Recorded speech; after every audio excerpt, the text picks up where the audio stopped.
FOMO. My name is Patrick J. McGinnis, and I'm a FOMO Sapiens. And since you're here, I'm going to bet that you are too. And when you're like us and Monday comes around, you don't dread the new week. No, you wake up every Monday morning knowing that this week might just be the best one yet. This is FOMOnday, the snackable show that starts your week right with hot takes, life hacks, listener mail, and even some FOMO therapy.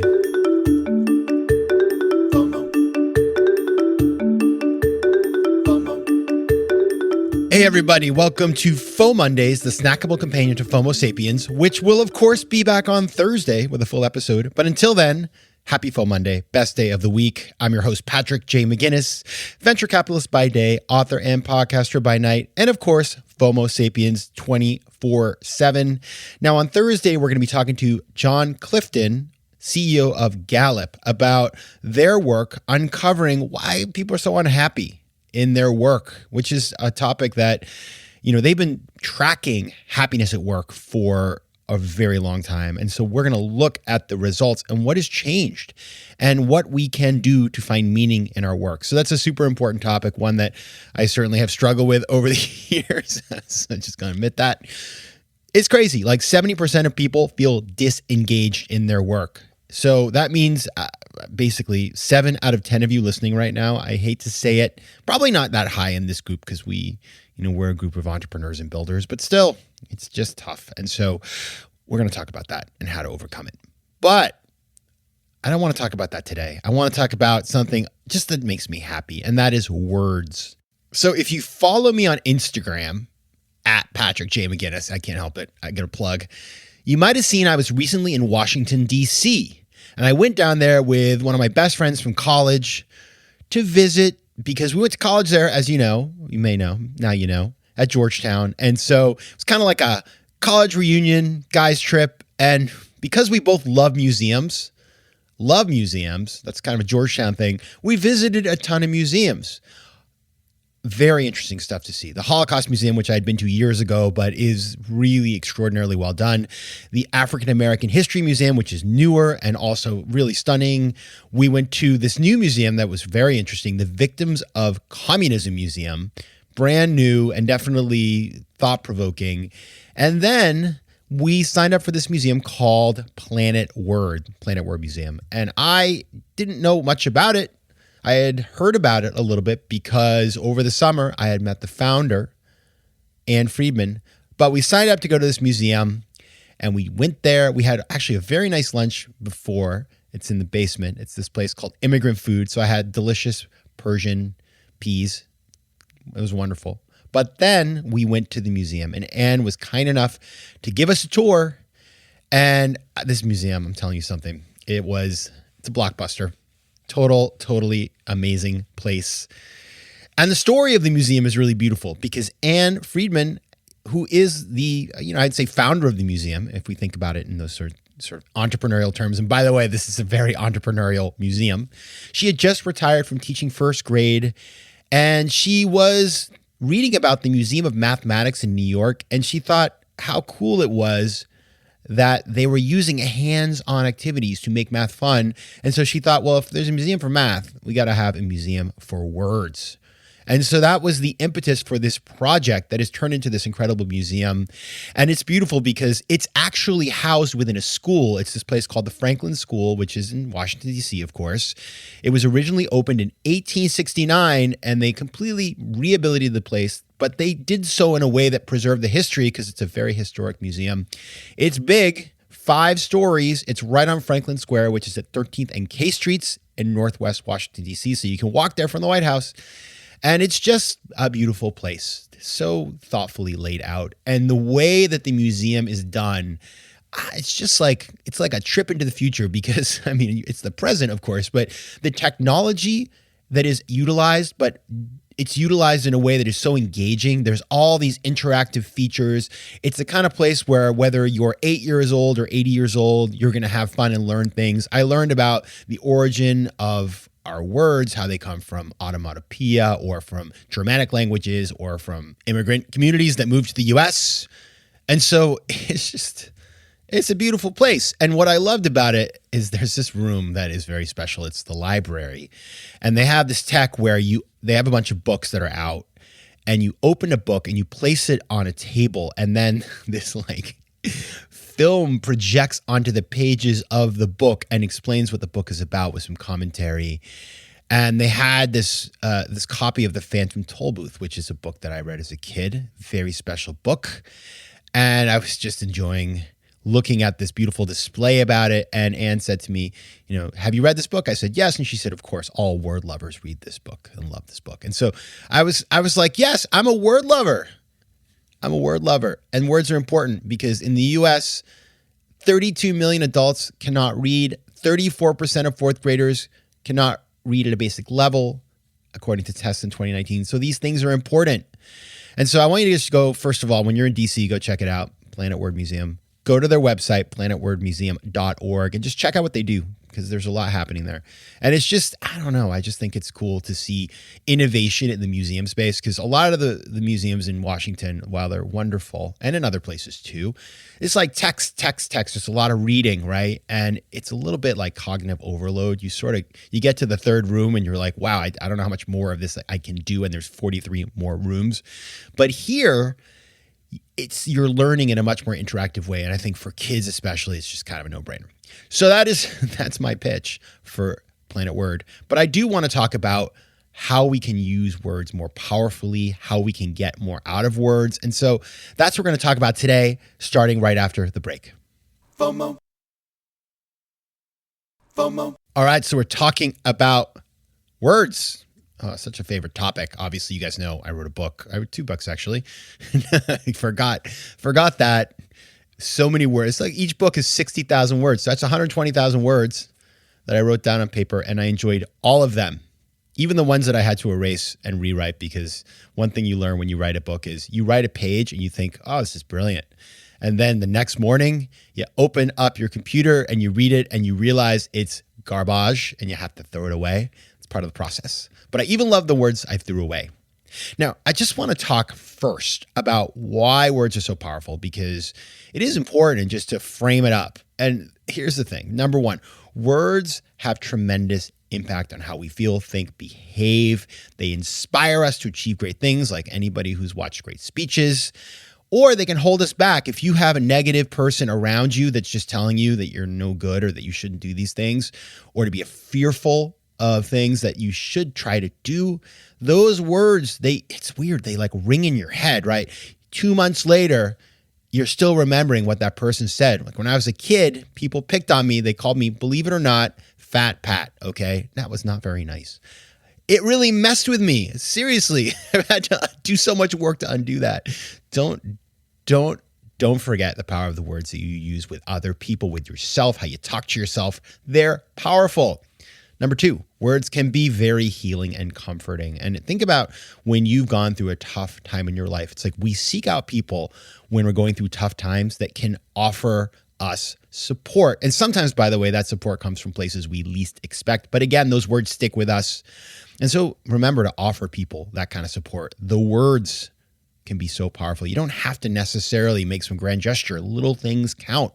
Because when you give people words to frame up what's going on in their lives, they carry those things with them going forward. And again, it repeats in the head. Number 3, obviously words can be used to do naughty things, to be bad things, to cause problems in the world. And, obviously that's why we have to be careful about what we say and do with words, right? Because you can motivate people against a group, right?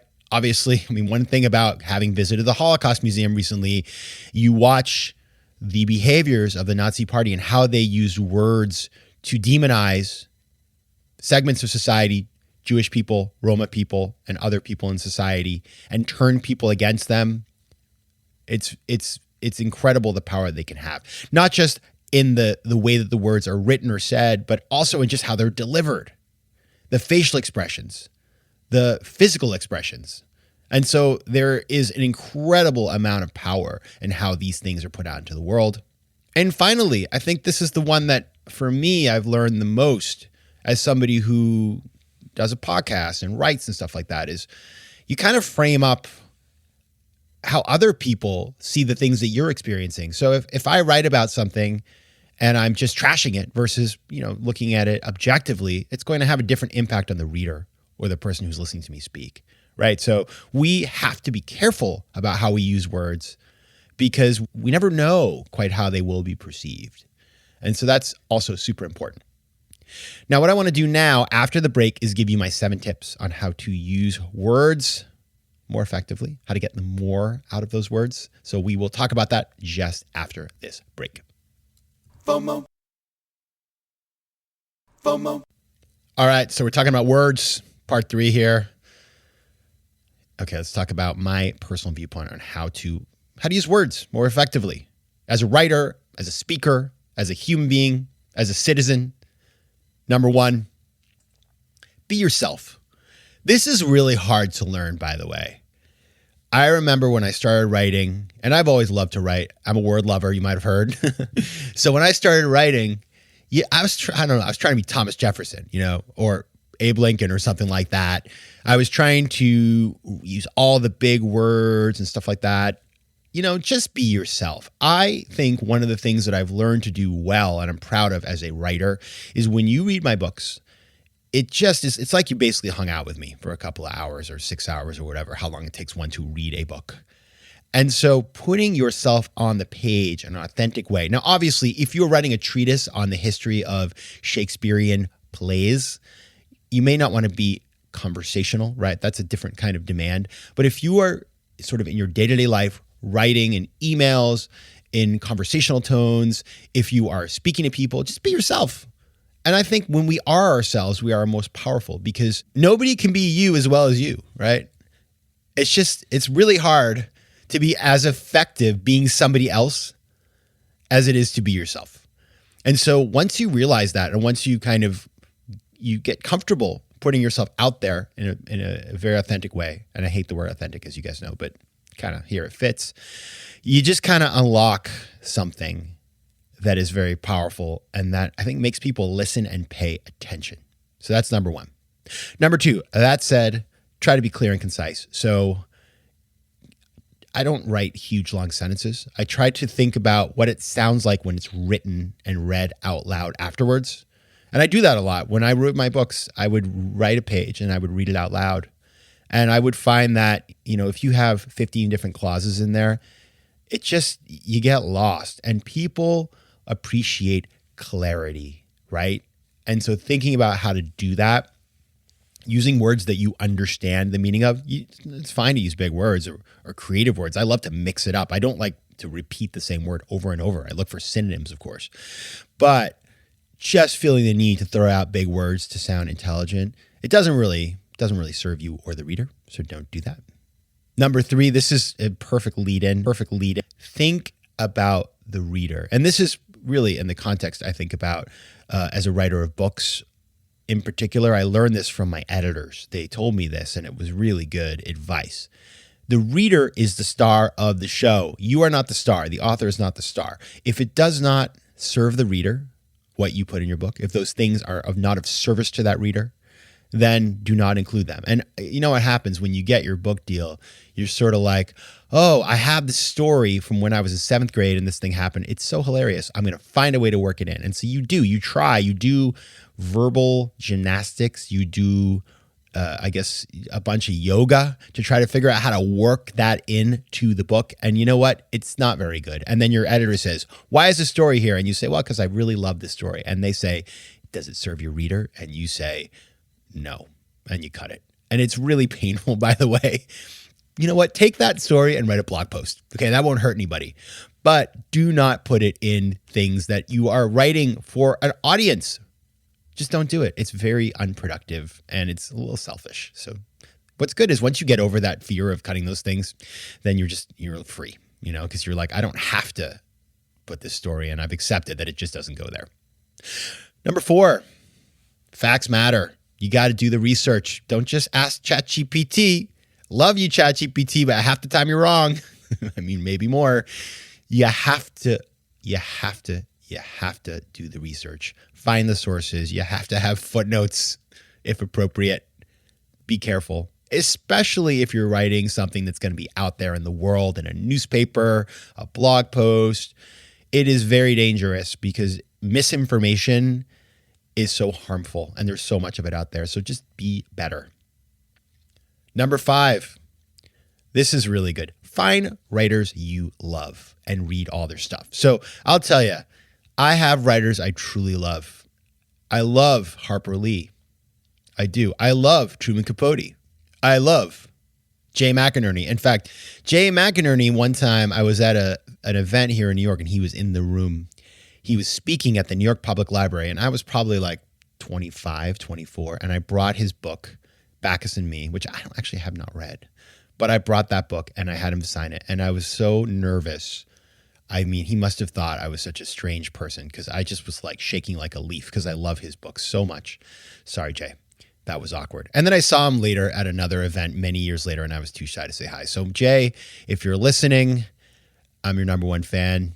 We should hang out. Sorry, I was so awkward.